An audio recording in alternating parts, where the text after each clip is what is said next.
The free academy में आप सभी का पुनः स्वागत है। जैसा कि पिछले वीडियोस में हमने छंद की परिभाषा, छंद के प्रकार व छंद के अंग समझाए थे।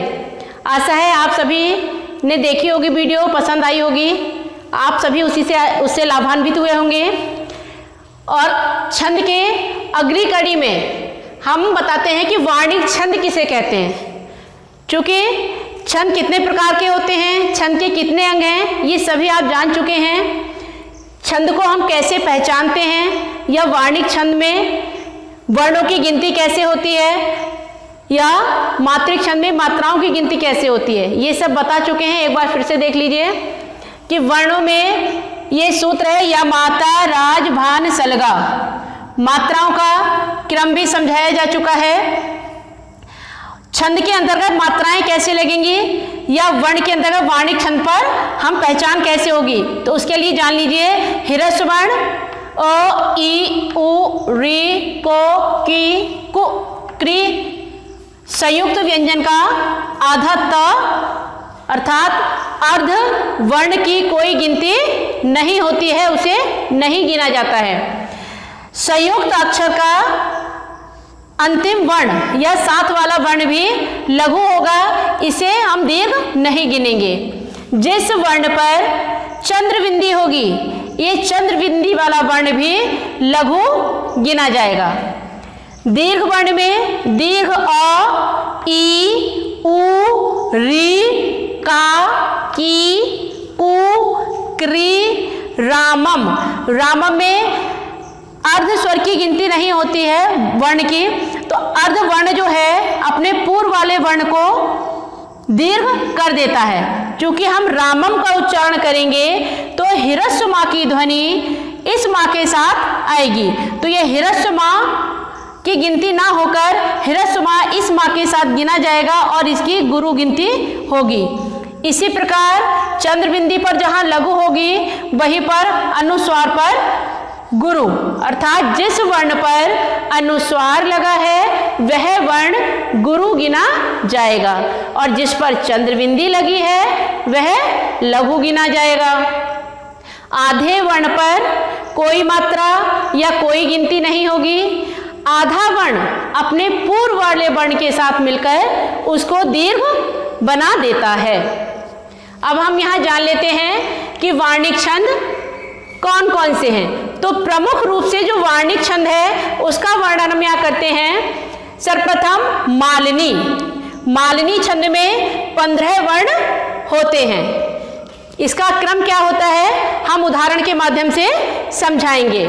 इसी प्रकार इंद्रवज्रा, शालिनी, स्वागता, भुजंगी, दोधक आदि जितने भी ये वर्ण मैंने अभी बोले, इनमें 11 वर्ण होते हैं। वंशस्थ, भुजंग प्रयात, द्रुत विलंबित, तोटक, इनमें 12 वर्ण होते हैं। वसंत तिलका में 14 वर्ण। पंचचामर चंचला में 16 वर्ण। मंदाक्रांता शिखरणी छंदों में 17 वर्ण, अर्थात प्रत्येक चरण में वर्णों की गिनती होगी। शार्दूल विकृतित में 19 वर्ण। श्रृंगधरा में 21 वर्ण। सवया छंद में 22 से 26 वर्ण होते हैं। इसी प्रकार घनाक्षरी छंद में 31 वर्ण। रूप घनाक्षरी में 32 वर्ण। देव घनाक्षरी में 33 वर्ण तथा कवित या मनहरण में 31 से 33 वर्ण होते हैं। इन सभी वर्णों की गिनती एक निश्चित क्रम में होती है, और निश्चित क्रम में गिनती होने के कारण ही अमुक छंद की पहचान हो पाती है। जैसा कि मालिनी छंद का उदाहरण देखिए कि प्रिय पति वह मेरा प्राण प्यारा कहाँ है, दुख जल निधि डूबी का सहारा कहाँ है, लख मुख जिसका मैं आज लो जी सकी हूँ, वह हृदय हमारा नैन तारा कहाँ है। तो इस उदाहरण की पहचान, जैसा कि हम यहाँ देख चुके हैं कि मालिनी छंद में 15 वर्ण होते हैं, और इसका क्रम देखिए तो मालिनी छंद में नगण नगण मगण यगण यगण के क्रम से जहां 15 वर्ण प्रत्येक चरण में होते हैं तो वहां मालिनी छंद होता है। अब इसे पहचानने के लिए हम इस पर वर्णों की गिनती करके देख सकते हैं, अर्थात पहले हम मात्राएं लगाएंगे, उसी से हमारा गण स्पष्ट होगा। जैसा कि हम पहले बता चुके हैं, प्रत्येक गण में केवल 3 ही वर्ण होते हैं, ना इससे अधिक और ना इससे ज्यादा। गण की पहचान कैसे होगी ये हम अपनी पिछली वीडियो में बता चुके हैं, या आप इस सूत्र के माध्यम से भी पहचान सकते हैं। नगण अर्थात 3 लघु। ठीक इसी प्रकार सभी गणों की पहचान हो जाएगी। हम मात्राएं लगाना देखते हैं कि प्रिय, तो प्रिय जो शब्द है इसमें आधा पा और रा छिपा है। रा पर छोटी ई की मात्रा है, तो आधे वर्ण पर या ह्रस्व वर्ण पर कोई मात्रा नहीं होती है। जैसा कि हम समझा चुके हैं, रा पे ह्रस्व ई की मात्रा है और ह्रस्व स्वर होने के कारण रा भी लघु गिना जाएगा। एक दूसरा वर्ण हमारा आता है य, या भी ह्रस्व वर्ण है, जैसा कि स्पष्ट हो रहा होगा। इस पर भी लघु और प इस पर भी लघु। यहाँ हम मात्राएं लगाते समय या गण बनाते समय ये जरूरी नहीं है कि एक शब्द पर ही एक गण बनेगा।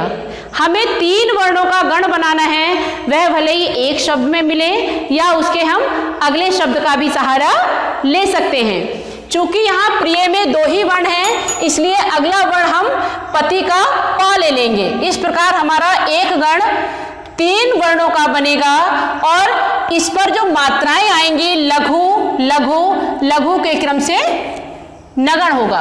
इसी प्रकार ती पर लघु, व और हा पे लघु लघु के क्रम से 3 मात्राओं के साथ 3 वर्ण हमारे लघु गिने जाएंगे, या 3 लघु वर्ण होने के कारण यहाँ भी नगण है। जैसा कि मेरा, यहाँ मैं स्पष्ट कर दूं कि संयुक्त स्वर ए, ऐ, ओ, औ ये सभी दीर्घ मात्रिक होते हैं। जिन वर्णों पर ए, ऐ, ओ, औ की मात्राएं होंगी वह भी दीर्घ वर्ण गिने जाएंगे। चूंकि यहाँ माँ पर एक ही मात्रा है, इसलिए माँ गुरु गिना जाएगा। रा पर दीर्घ आ की मात्रा है, ये भी गुरु गिना जाएगा। और प्राण में आधा पा है, इसकी कोई मात्रा नहीं है, किंतु रा पर जो दीर्घ अ की मात्रा लगी है ये गुरु गिनी जाएगी। इस प्रकार ये हमारा गण बना 3 दीर्घ वर्णों का, 3 गुरु होने के कारण यहाँ पर मगण होगा। इसी प्रकार अणा और पा पर कोई मात्रा नहीं होगी। एक बात और स्पष्ट कर दूं कि ह्रस्व या आधा पा प्यारा शब्द में जुड़ा है, इसका अणा से कोई भी संबंध नहीं है, इसलिए अणा के बाद होने के बाद भी ये अणा को दीर्घ आदेश नहीं करेगा। तो अणा पर लघु, या पर गुरु, रा पर गुरु। इस प्रकार लघु गुरु गुरु के क्रम से यहाँ पर यगण होगा। क पर लघु, हा पर गुरु। हा पर गुरु चंद्र बिंदी के कारण नहीं है, अपितु हा पर दीर्घ आ समाहित है, इसलिए यहाँ चंद्र बिंदी होने के बाद भी दीर्घ स्वर होने के कारण हा पर गुरु आदेश होगा, या गुरु मात्रिक या गुरु वर्ण गिना जाएगा। है ऐ की मात्रा होने के कारण ये हा भी गुरु वर्ण गिना जाएगा। इस प्रकार लघु गुरु गुरु के क्रम से यगण। फिर से समझ लीजिए कि जिस छंद में नगण नगण मगण यगण यगण के क्रम से 15 वर्ण होते हैं वहां मालिनी छंद होता है।